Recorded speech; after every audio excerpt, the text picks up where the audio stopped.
my goal has never been to say the PA profession is the best profession out there, better than anything ever. Like, you should all do this. That's not my goal. My goal is to present it as an option for people to know about. And if they want to do it, help them figure it out.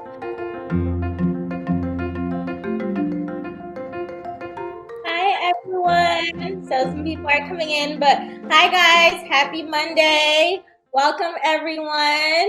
We're going to get right started. So I know more people are going to be coming in, but hey, guys, you all know I'm Rodalyn, and today we have Savanna Perry, which I'm super excited for. Savanna is like the queen of the PA career. She's the face behind the PA platform, which is a very notable PA organization that works to help all of you get into PA school. And as I said, Savanna is the queen of that, and she has a large platform. She's helped thousands and thousands of students. So we're very grateful for her to come on board and share her background and about how she got started as a PA, her why PA, her journey, because she has a lot to tell us because she's been a PA for almost 10 years, you guys. So, yeah. Thank you, Savanna. No, thank you for having me, Rodalyn. I think we had talked about this in the fall and just couldn't make scheduling work. And I'm really excited about it because I don't get to talk about all of this that often anymore. So I'm very excited. Like kind of interviewing people and talking to people and doing your podcast. So yeah. So thank you so much. So we're going to start off, of course, by asking Savanna about her PA journey. She's been a PA since 2014. She went to Augusta University. So what was it like just deciding on PA? Why did you decide to do PA out of like all the healthcare careers? I spent a lot of time researching and thinking about what I want to do, which I think is normal and something everyone should do. But I found out about the PA profession when I was in high school.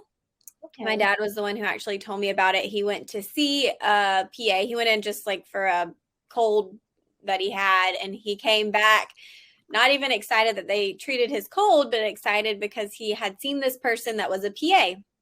And it was the first time he had ever met a PA. And he kind of just kept saying, she reminds me of you. I really think this is something you should look into.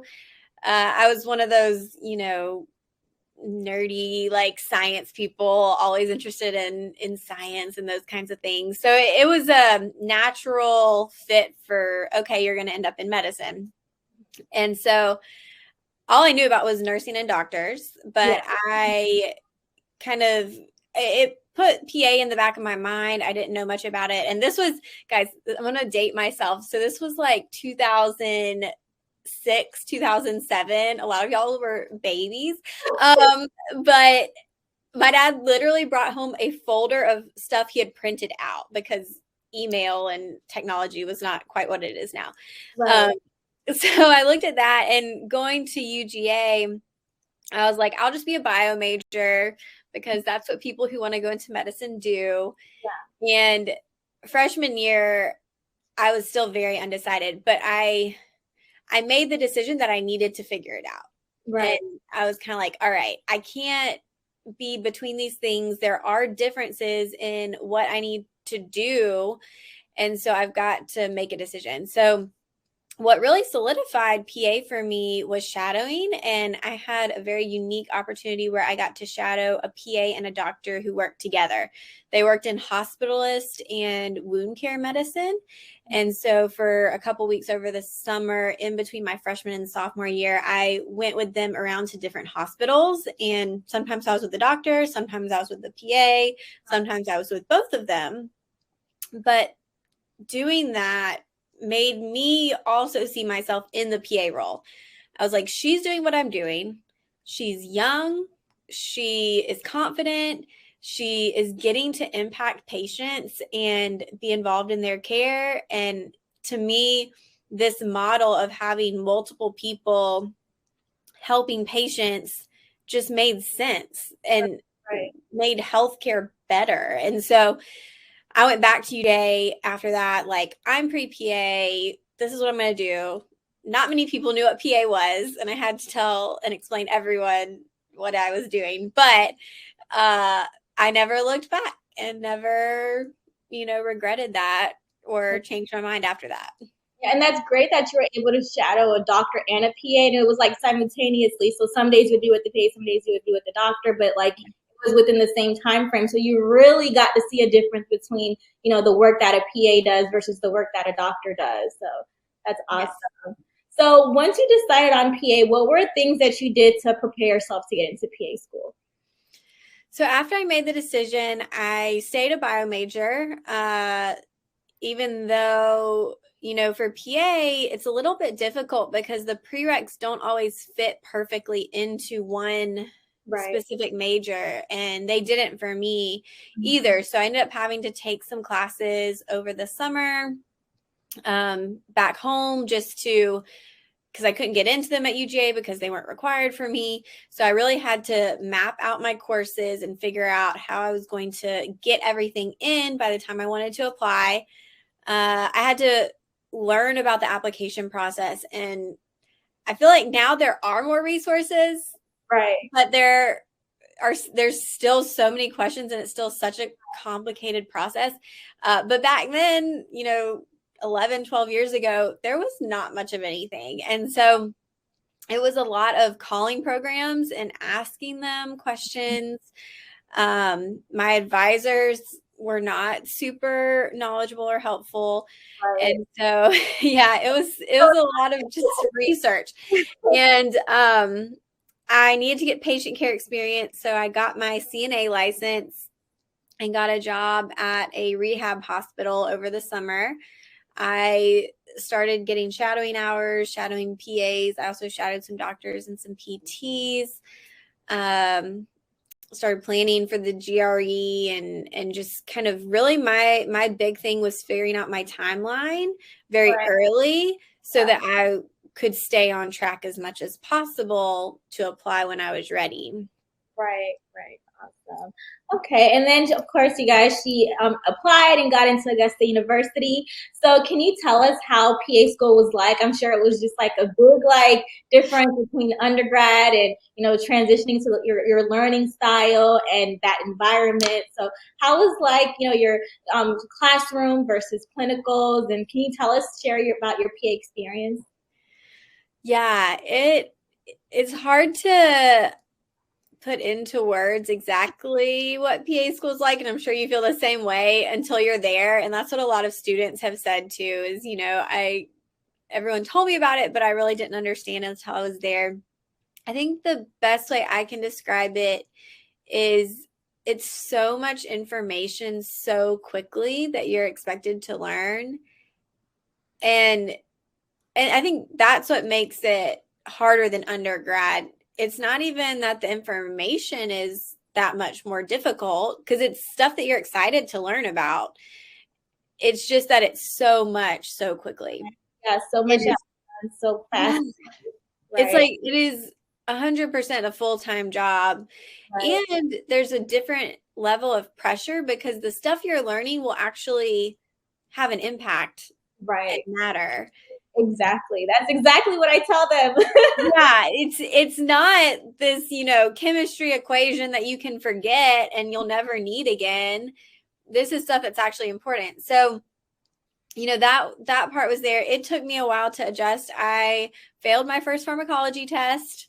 I got a C on my first anatomy test. I got a very rude awakening to you've got to change how you study. I'm a note taker by nature. I just love to write everything out, and there was not time. You can't rewrite a textbook in PA school. It's not going to work.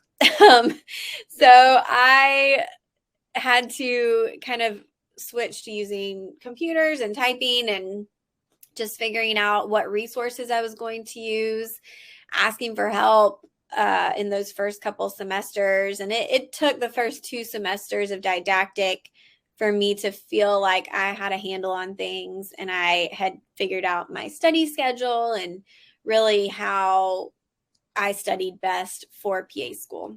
Right. It was, yeah, definitely. It's like as soon as you figure it out, it's time to move on to rotations. Yeah. But rotations were the fun part because then you really get to practice. We had a little bit in my program during didactic where we would go into the hospital with some of the teachers and get to do, physical exams on patients, which was fun. But really being on clinicals, and you figure out that you know more than you thought you did. Like, you go into it thinking you don't know much of anything, and then you figure out that some of that from didactic really has stuck around. And then when you get to apply it, it really helps you remember it. But I really loved the majority of my rotations. Ours were 4 weeks long, so they were pretty short. That's just enough time to get comfortable and then move on. Did you do more rotations in different? Because I think ours were 6 weeks, but we didn't do like psych or other type of rotations. So did you do more of like different specialties? Yeah. So I think we had 11 of them. Oh, wow. Or maybe 12. So we had 2 electives. I did derm for both of mine because I had already had my job. Family medicine, 2 internal medicine. Oh, okay. Where they did try to have you 1 outpatient, 1 inpatient. Oh, okay, cool. Psych, OBGYN, general surgery. We had one that we were a TA, which was interesting. That's when we wrote our master's thesis paper, and we actually helped with teaching or classes. That was interesting. Pediatrics was another one. And then I'm probably forgetting some. But yeah, we had a good variety that they required us to do. Right. And it was, I felt like pretty well-rounded that we got to see everything and do a lot of stuff. Emergency medicine, that was another one. I really liked that one, actually. Awesome. It's really cool. So how did you get into derm? Because I also heard you say that you had a job. So did you have a job right outside of school? I did, yes. So I knew I loved derm. There's a PA, her name's Hope Cook. She's on Instagram too. I think her Instagram's Coach Hope Cook. She does lifestyle coaching now in addition to being a derm PA. She's just awesome. But she let me come shadow her weekly for about a year. And so it was great. I would go 1 afternoon a week typically, and I got to see a lot, got to know her very well. Honestly, looking back, I wish I'd asked more questions. I wish I had, I was so nervous and so just grateful to be there that I was I'm just going to sit here and be quiet so you don't get annoyed by me. But she was just great. And so that showed me that I liked derm, which I will say, if you go into shadow in something procedural like derm, it's okay if you feel lightheaded or in something. The first time I saw a punch biopsy, Hope did one on someone's knee. And, when you feel your knee, it doesn't feel like the skin is that thick there, but it's thicker than you would think. And so when I watched her do that punch and the skin kind of popped out, she looked over at me and she goes, "Do you need to sit down?" Because I just turned sheets white, you're about to hit the ground. So I sat down and then I was fine. And now I do punch biopsies and excisions and things, but I definitely had to get used to seeing that. But shadowing helped me do that. But yeah, in PA school, my husband was in medical school while I was in PA school. And so some of my classmates were planning we got married while I was in PA school. I didn't hear about that, a little bit about that. You were able to do that? Yes, I got married during PA school. How did you have time to plan a wedding? My mom planned my wedding. No, we got engaged before I started. So I had 2 months to plan the big stuff. I did nothing for 6 months, didn't even think about it. He was in med school. I was in PA school. We maybe saw each other once a week. We were in the same town, but we'd be like, "Hey, are you at the library? You want to grab lunch or something?" That was it. And so we got married at the end of didactic. At least at the end, was it? Yeah, right at the end. And then we were both second years, but we weren't going on vacation. My classmates were planning these like elaborate vacations and stuff, and they had like, all these plans, and I was like, my husband's in med school. We have debt. Like, I need to work. I need a job. And so I started looking for a job really early, about 8 months before I graduated PA school. And I started looking about 8 months before, interviewing like 6 to 7 months before. And then I got my contract in April, did rotations June and July, and graduated in August. Okay, so when you started looking like 8 months before, and that sounds like around the time that you started clinicals, right? It was pretty soon after. So I started clinicals in August, and I started job searching in January. So did the derm job you were interested in, did they let you do a rotation and then were interested in you? Not exactly. So my one piece of advice to PA students in PA school is don't talk about jobs with your classmates and your friends if y'all are going to work in the same area, because it can get a little messy, because a lot of people want to do some similar things. Yeah. So I was in a situation where I had started interviewing and applying. So the way that a lot of my applications went, I did a couple things. I applied to openings. Okay. So I applied to a neurosurgery opening and a spine surgery opening. And both of those I got an interview with, but it was kind of like a working interview. So I went in and I shadowed for a day with the surgeons. Mm-hmm. And then I also just randomly sent my resume out. So at that point I decided like I want to be in derm or maybe surgery. So I just wrote a cover letter, took my resume, and I sent it out to all of the dermatology and surgical practices in the area. Right. And so I was on my surgery rotation when I heard there was going to be a derm opening at a practice. And the surgeon I worked, this is just how, like, take this as an example of how important networking is in medicine. Mm-hmm.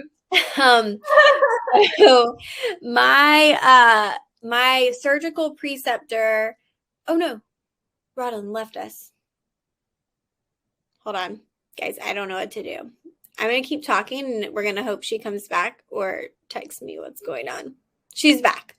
I'm so sorry. My screen just reloaded. Sorry. I don't know what to do. You're good. You're good. But yeah, so he knew this doctor and he had gotten the derm PA before me, her very first PA, her position. Basically kind of been a reference for her, a personal reference to say like, hey, I think you two would get along. She's done great on my rotation, whatever. So I was on the rotation with him and I was telling him, I think she's hiring, but I'm conflicted because my friend's applying and interviewing and I don't know what to do. And he was like, I think you would be a great fit. Even if you don't apply, I'm going to call her and tell her about you because I think this would be good. And he knew my friend too. So, he had that perspective. And I will be forever grateful to him. He still calls me about patients and he knows that if he calls me about a patient, if it is 6:00 on a Friday night, I'm going to answer the phone and help him out because he helped me out so much. So I interviewed there and had a great experience. I got along with the doctor. She was awesome. They offered me the job. And so I had accepted the job and set up so I didn't do a rotation. I just shadowed for like a day. Okay. But then I ended up doing my rotations there, which was nice for them. It was like a bonus for them because they got 2 months of free training of me before I graduated. Okay. To kind of go ahead and get started with that. Okay. So that ended up being your first job, or is that what you always, the job you're still in now, or? No, I switched. So I was there for 5 years. I've only done derm, but then after I'd been there 4 years, I had my daughter And so after a year of working full time, I had my loans paid back. I was working full time, trying to do PA platform stuff. And I was like, I can't do this. Yeah. I can't. I just felt like I wasn't able to give any part of my life full attention.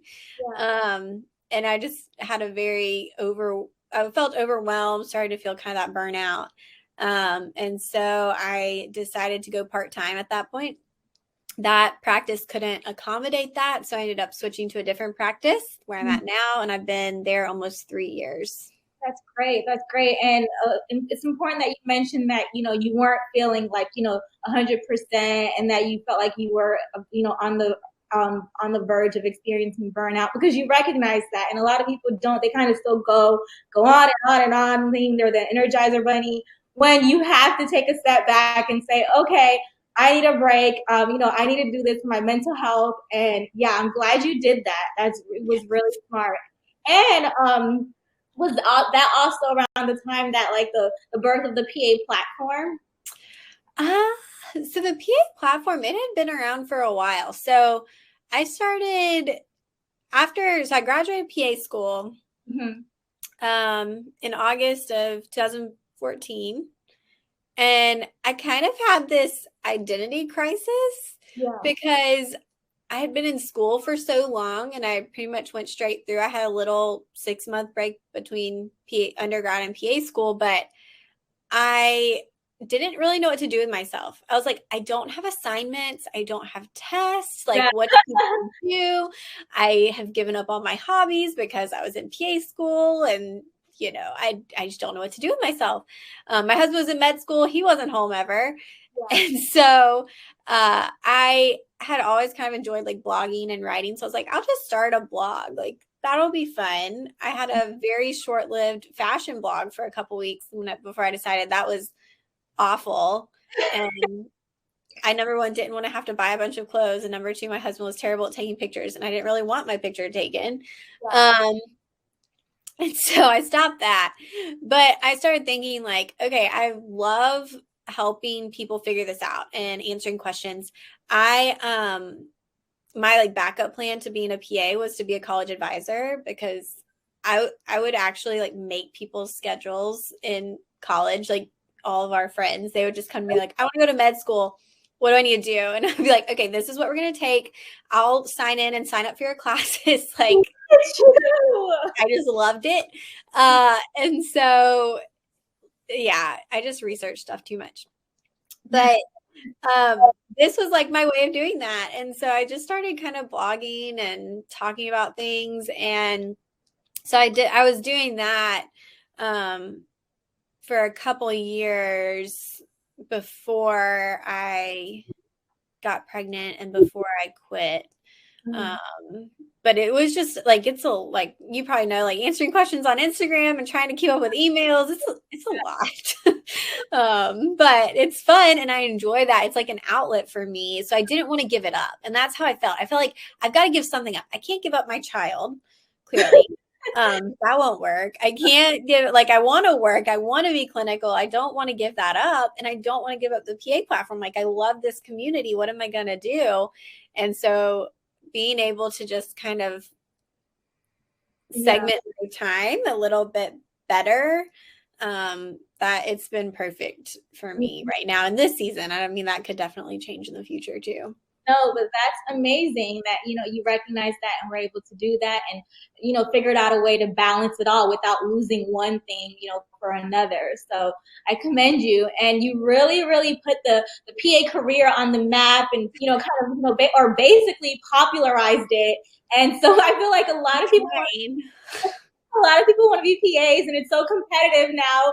And, you like I said, put it on the map and, make it such a coveted career because your videos, you really show what it's like to be a PA, how to get to the PA career and, the ins and outs of the PA profession and then how you, film at your job, give a scoop on, day in the life and everything. So, I thank you for that. And I'm sure everybody does and everybody's, was thrilled for you to be here. So thank you for, creating the PA platform.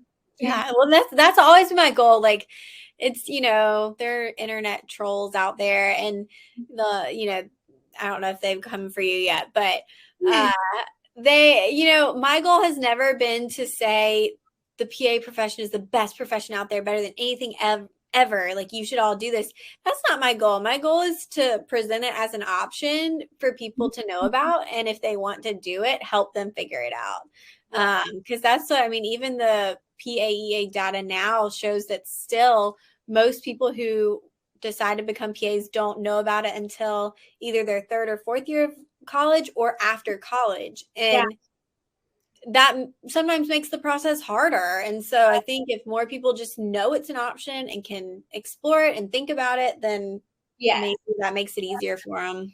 You're definitely right. I found out that I wanted to do it. I found out about the PA career just in general in college, and I decided to do it like going into my senior year. But that's because I still didn't really know much about it until I decided to do that research. And then of course there wasn't really, Instagram and social media wasn't as big back then. So now that it's, there's like, all these social platforms and stuff. So it's, really easier for students to learn and get started earlier. But you're very right. A lot of them find out not too late, but later to where, they have to kind of work to, take classes over because, classes expired, or work to, get back volunteering and shadowing and get things done. So yeah, you're very, very much right.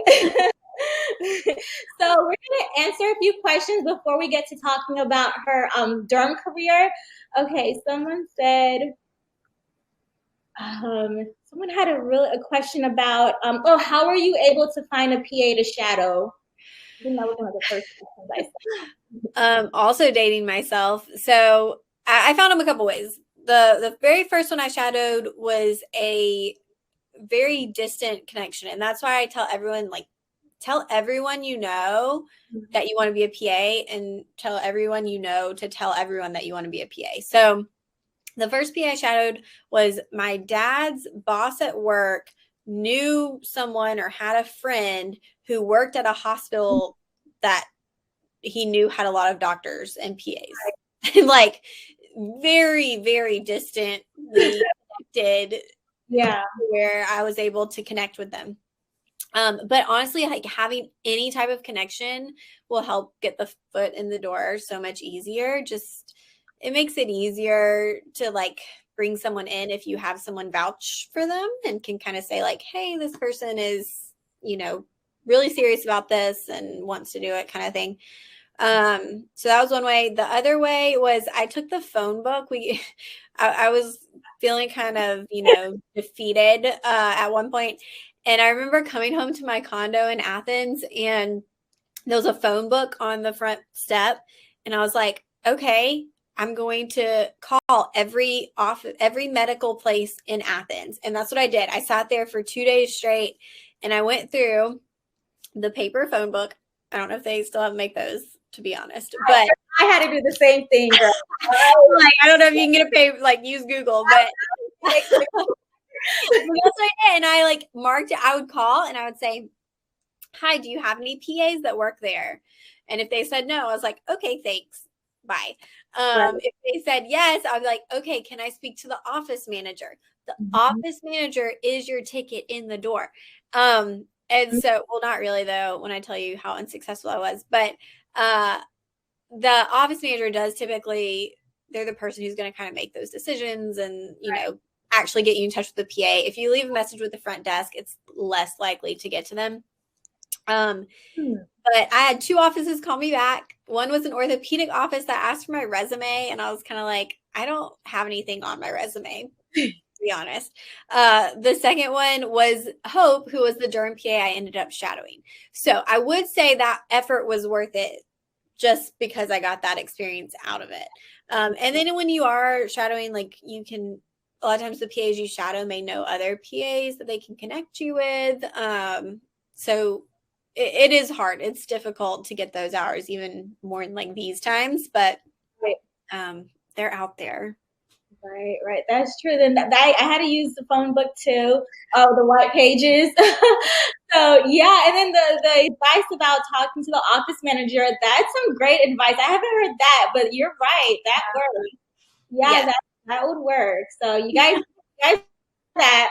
Okay, so another question is, um, this is a great one. From your experience, which type of science was the most applicable to your physician assistant school for your didactic? Like what class? What science prereq did you take that like was the most helpful? So long ago. Um, so that's where it's hard because I feel like a lot of them we really did not use that much. Um, Microbiology was my favorite, and I do think that was helpful when it came to learning like bacteria stuff and like antibacterials and drugs and stuff.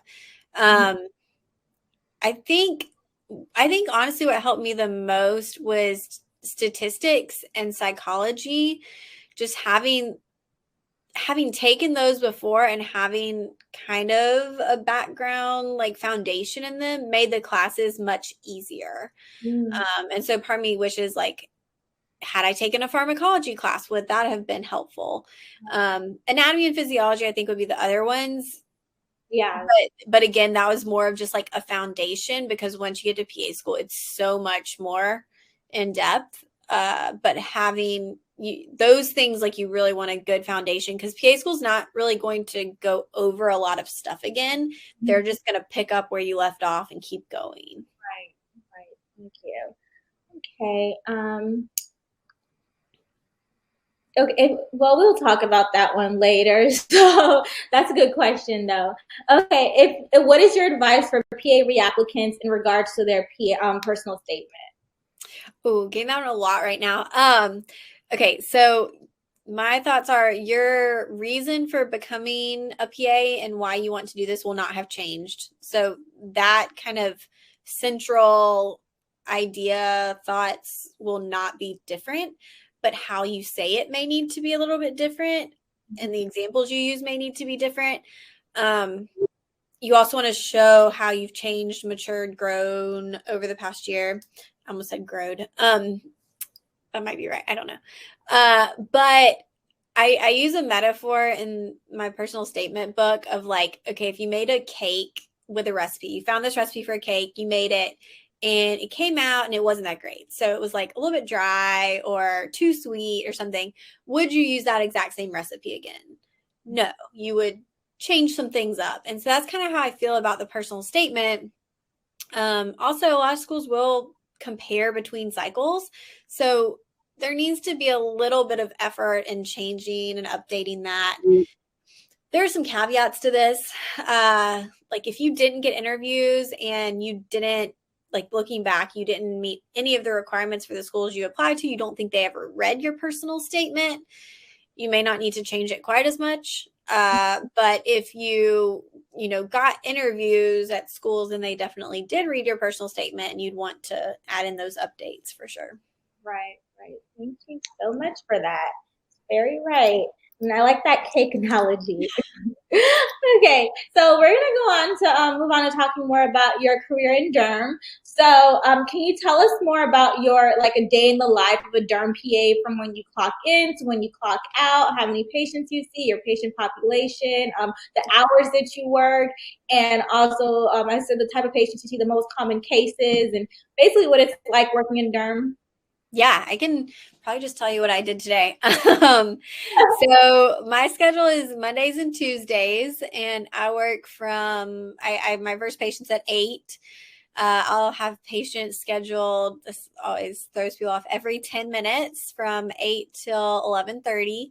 And then usually my 11:30 slot is a surgery or a procedure. So that'll be like 11:30 to 12.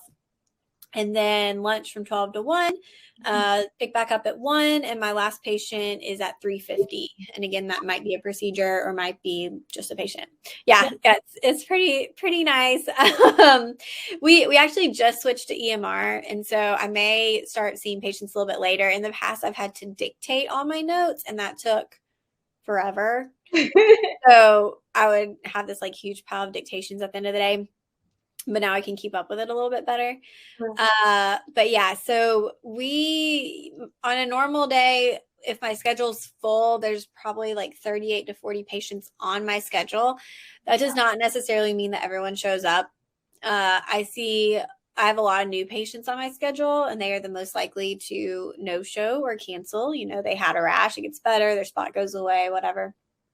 And so I would say I usually end up seeing between like 32 and 36-ish on a full normal day. Lots of variety. We see babies, we see elderly people, all ages.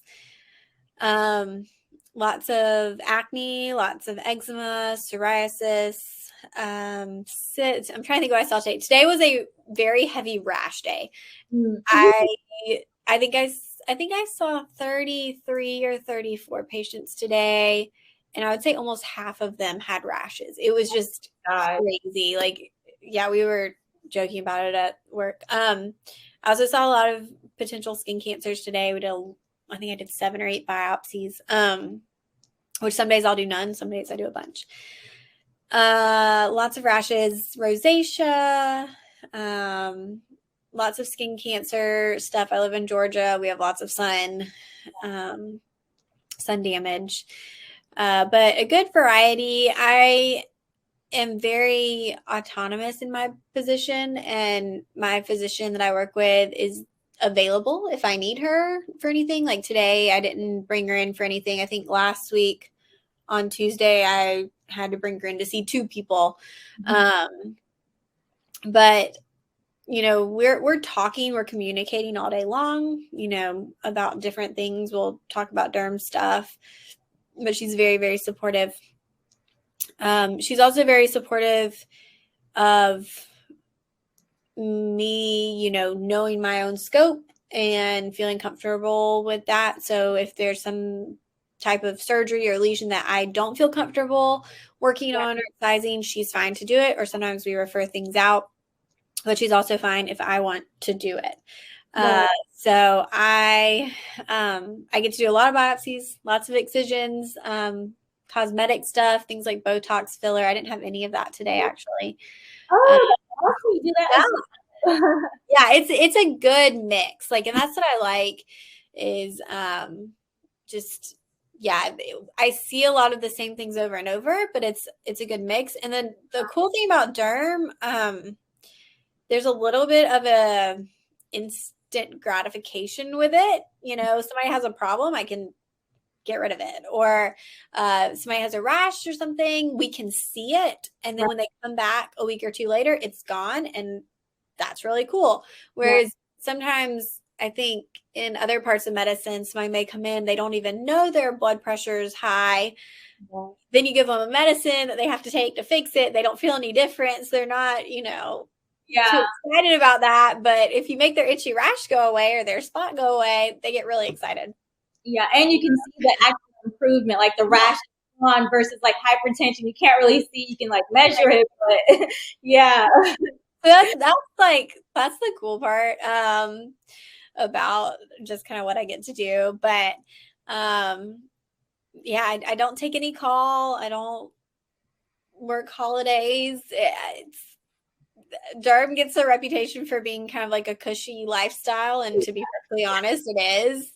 So I mean, there are jobs out there that are more demanding, or I know some derm PAs that like work on Saturdays and may have, you know, Monday off or something, that have kind of funny schedules. There aren't many derm PAs who work in hospital settings or anything. Right. But yeah. Okay. And this is a good question that we had from earlier. If you were to disagree with the supervising physician, how would you go about handling that situation? Just talk about it. And that comes up. I wouldn't say it's just hard because I don't know that I think of it as like a disagreement. Like, it's not like we're mad or anything. It's just kind of, you know, I want to understand why something, like why they think something, or they want to understand why I think something. And I can't think of too many like specific instances where this has happened. So what happens now, and what has always happened, well, they've changed it a little bit in Georgia. It used to be that the physicians had to sign off on 85% of our notes, and now they just have to sign off on some, and like we get to decide. Okay. 100%. Huh? No, ours is 10%. Well, so that's what, yeah. So like the law when I started was 85%. That's insane. That's Yeah, they just did all of them, and then now like the practice gets to decide. okay. So like let's say that I did something and they have a suggestion, like they'll just write a note or tell me like, hey, like the next time you see an HS patient or hidradenitis suppurativa patient, you may want to think about adding resorcinol. And I'm like, okay, cool. Like that's a really great suggestion. Or they'll say like, hey, like why didn't you order this test or whatever? And I'll say, oh, I didn't think about that, or I was going this direction, but when they come back in, I'll definitely make a note and consider that. Like we just talk about it. I don't know, in practice, I've never had anyone ask me to do something I didn't feel comfortable with. On rotations, I did, and I absolutely said no. And also told my program, like, hi, this preceptor is asking me to do things that I don't think are appropriate. And like giving prescriptions to patients they hadn't seen. So I don't, I've been described as blunt or polite, but blunt when I edit essays and things. So like, I think that translates into how I handle conflict. Like I handle it if it needs handled.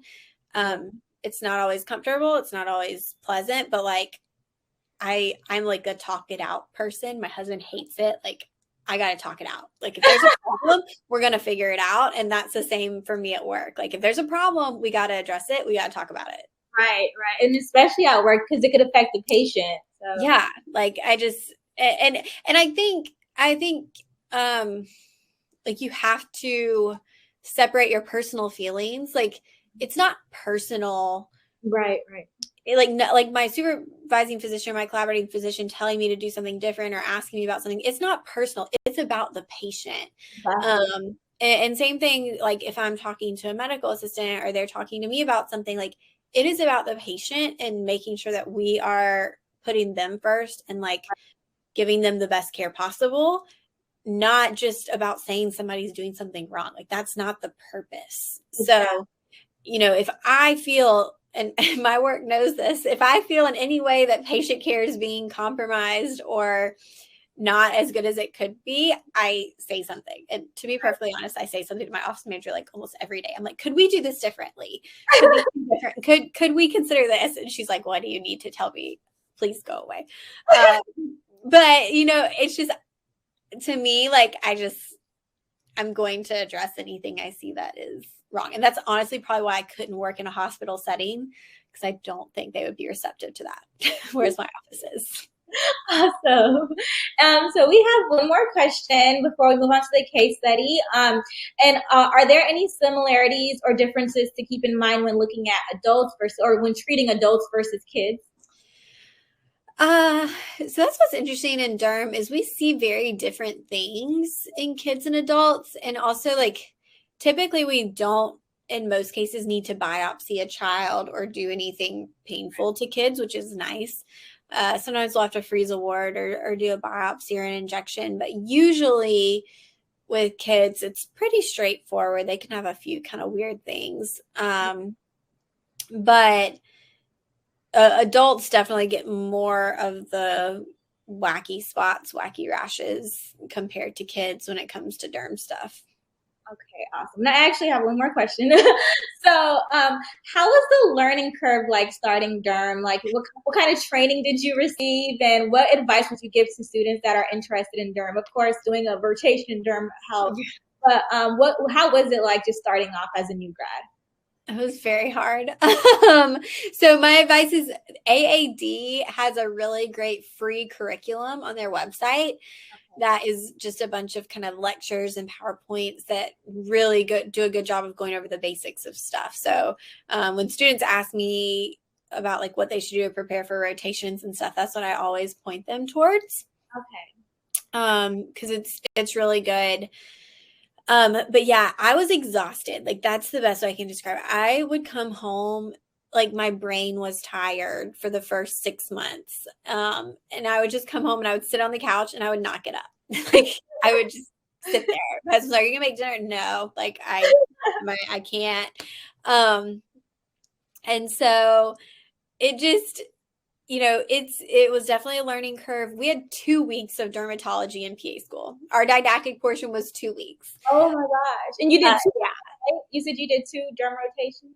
And then I did my rotations. So, but that was part of my training. So like once I got there to train, I did those 2 months, and then I took boards and scores, and licensing took like a month. So I was still training. So during that time, I was following the physician around, learning the EMR, learning derm, studying. She was teaching me, learning procedures, doing all this stuff, and asking questions, taking notes constantly, looking stuff up. And yeah, there were many times I felt very dumb, like just, I had to learn a lot. And the thing about derm is it's I don't know if other areas of medicine are like this because I've never worked anywhere else, but I feel like things come in seasons and like come all at the same time. Whereas, so like when I first started, I saw a ton of eczema. So I got really comfortable with eczema pretty quickly. And then I started seeing psoriasis, and I didn't feel comfortable at all. And so it took seeing that for a while for me to then kind of be like, okay, now I feel okay with psoriasis. Yeah. And then I was like, wait, I don't feel good with pediatrics. I don't know anything about peds. So then, I kind of had these areas where I started feeling like I don't know as much about that. I need to learn about it. And focusing there a little bit more. But I trained for about 3 months. Then we slowly opened my schedule to just kind of follow-ups and easy things. And we did that for about 3 months. Then one of the physicians, we joined practices, and one of the physicians got put on bed rest. And it was like, here you go. Like, you're up. So I kind of had to just jump in. And I think that was really good for me. Like, we were trying to slowly open the gates, and I just didn't get to do that. And I had to, just learn really quickly. And so I think that helped me a lot. Because then I was seeing everything. We weren't able to control what I was seeing. I was having to ask a lot of questions and learn a lot really quickly. Awesome. But you got the hang of it. Now look at I feel pretty good about most things. There's still things that come in that I'm like, I don't know what this is. This looks weird. Today I saw a rash. I was like, I don't know. But you have the thing to consult with when that happens. Yeah, and that's why I'm like, and I know the steps to do to figure it out. Like, we're gonna figure it out, but right now it could be one of a bunch of things. We gotta get more information. Yes. So guys, we're going to move on to the case study. We're going to have Savanna present a case study of a patient scenario and walk you guys through it. Okay. And I'll put her information, the PA platform, so you guys know all about the PA platform. They have a bunch of resources on their on the website for pre-PA students and PASs, PACs. So yes, here. And then her IG. Okay. And then while she's doing that, we also have a giveaway that's starting tomorrow. She's going to give away 2 of her books, the essay, the writing your personal statement, and the interview. Yes, so follow us, and we're going to post a giveaway. So you guys don't want to miss out. So get ready for that. Yes, fun giveaway. All right, yes. Let me see if my slides work. Do they work? The giveaway on our IG. Cool. Okay, cool. All right. So I'm going to just kind of talk through like what I would see. I actually saw this case today. This is not the patient, but like same idea, All right. So chief complaint would be a 28-year-old female comes in with red bumps on her cheeks and nose. They're kind of itchy, a little sensitive. She's tried some moisturizer. She's tried some over-the-counter hydrocortisone, cortisone 10, no change. This has been going on for 4 months now, and she's just tired of it, doesn't like it looking like this. She said it feels really rough no matter what she does, and she's not sure what to do about it. Yeah, go ahead. Y'all can definitely put your thoughts, your guesses in the chat. All right, so we got some history on her. She has no medical conditions. Her only medication is birth control pills. She's not allergic to anything. No personal or family history of skin cancer. She does not smoke or use alcohol. She went on a ski trip recently, a little bit random. Okay, so here is her physical exam. I don't know how well y'all can see that, but she has some kind of pink pustules and papules scattered around her nose and mouth with a little bit of scale on this nasolabial fold area and around her mouth. So I'm seeing lots of rosacea guesses in the chat. Okay. We have some derm people, I think, here. So here's my differential when I see this. Acne, anytime somebody says I got pink bumps on my face, is it just acne? Rosacea. Seborrheic dermatitis. She's got a little scale there. Perioral dermatitis. Could it be an infection? Could it be a staph infection? It could. Could it be a contact, something that she's using? We didn't really ask about products or, have you switched to a new soap, a new scrub? A lot of people are using scrubs these days. A new sunscreen, like, is there something that's irritating your skin? Those are some things that I would want to ask this patient. So y'all nailed it. This is perioral dermatitis. I see this almost every single day at work. This is in the rosacea family. So if you said rosacea, you're also correct. And it is, I describe it to patients as little pink sensitive bumps around the openings of the face. It can also get around the eyes sometimes. We can treat this with topicals or oral antibiotics. We use something called Metro Cream. There's a topical ivermectin, topical clindamycin, which is an antibiotic. And then some of the pills we use are mainly doxycycline, but we just have to calm it down. We treat it for 2 months. Some of the things that can flare it, I see in here, weather changes and stress and topical steroids are the most common. Some people can have a sensitivity to like toothpaste and stuff. A lot of times that's more of like a little bit of a contact allergy. But yeah, so that is perioral dermatitis. Do we have enough time for another case? That was a quick one. Yes. We have questions. Okay. Ask, could you still use makeup with the patient with perioral dermatitis or rosacea?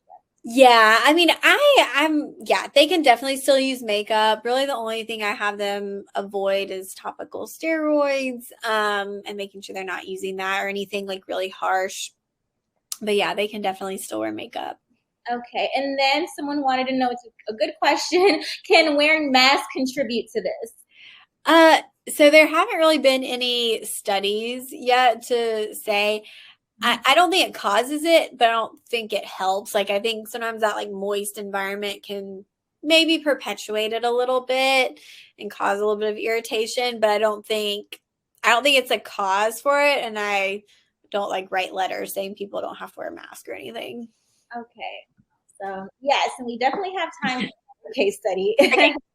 I think it goes to the next one. Okay. Case number 2. I think y'all are probably going to get this one too because y'all are clearly very smart. Okay. So in this one we have, I did not see this one today. A 68-year-old male who comes in and says he has a brown spot on his forehead.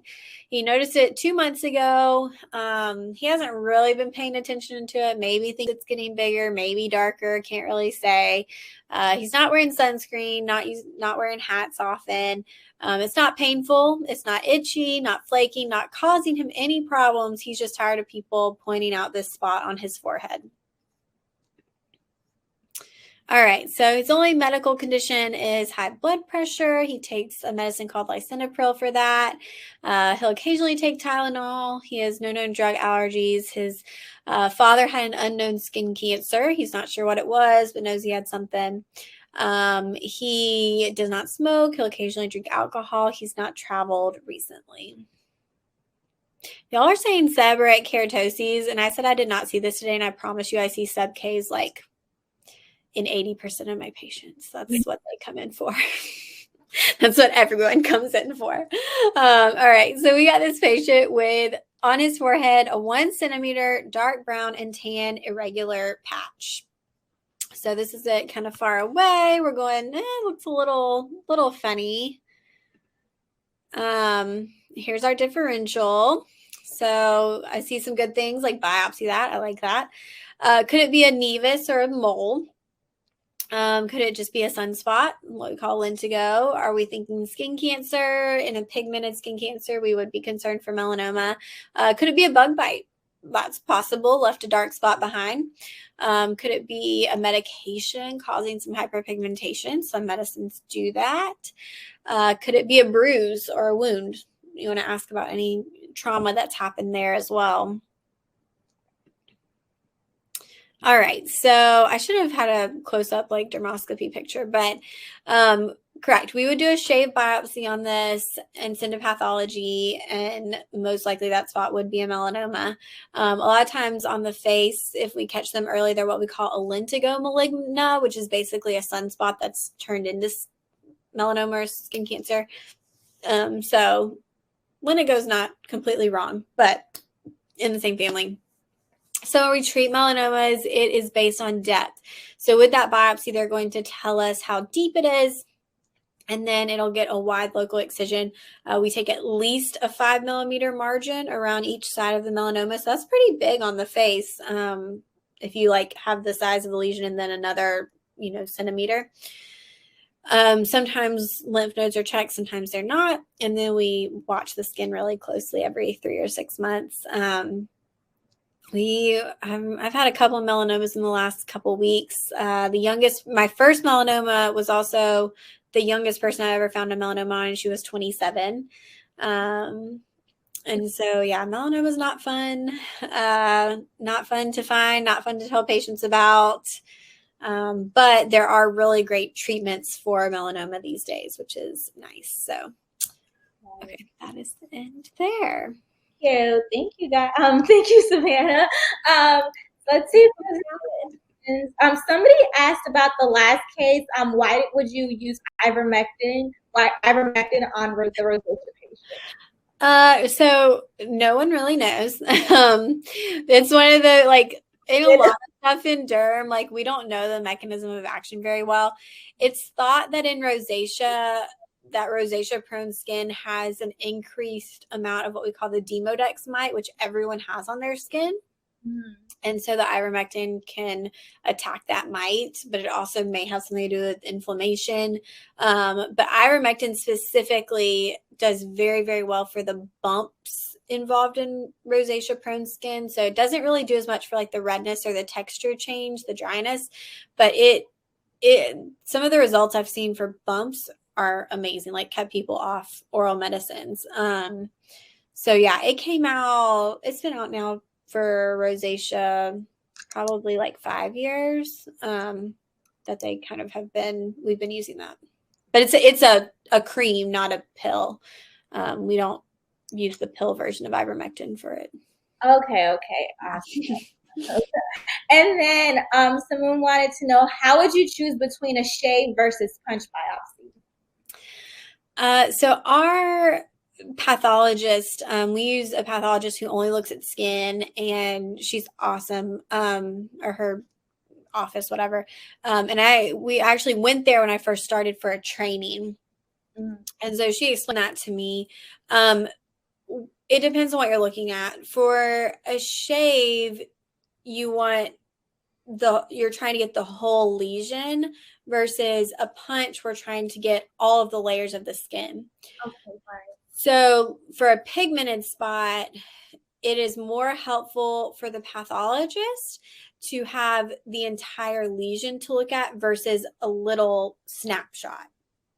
So if my lesion is a centimeter and my punch is 4 millimeters, I'm only going to be able to show them a piece of that lesion, and it may not be the piece that has melanoma. And so that makes it harder for them to read. So pigmented spots, possible skin cancers, we typically do shaves. Rashes, we do punches, because rashes, they want to see that epidermal layer, any scale, the dermal layer, and the subcutaneous layer, so that they can see what's happening in all of those. Is the best way I can explain it. Awesome. No, that's a great explanation. Okay, let's see if there's any. Do you guys do the Mohs surgery at your office? We don't. Yeah, we don't have a Mohs surgeon. So we have a couple of people in town that we refer to for Mohs and like anything that needs lymph nodes. We go to surgical oncology. Okay, and you do all the procedures autonomously as far as like shave biopsy, punch biopsy. What other procedures? I know you do the Botox by yourself. So I do excisions, which are my favorite. To be honest, I'll put it on Instagram later tonight. My dad actually sliced his elbow open today. He texted me at 4:30 as I was walking out the door and was like, "Hey, does this need stitches?" So he came in and got stitches of this like massive cut on his arm. But excisions, like if skin cancers, skin cyst, if it's something I feel comfortable with in an area I feel comfortable with. I don't really do the face. Certain sizes I won't really do. I don't do melanoma excisions, but the other PA in our office does. And that's just a preference thing. You've got to go like super deep for a melanoma. And I just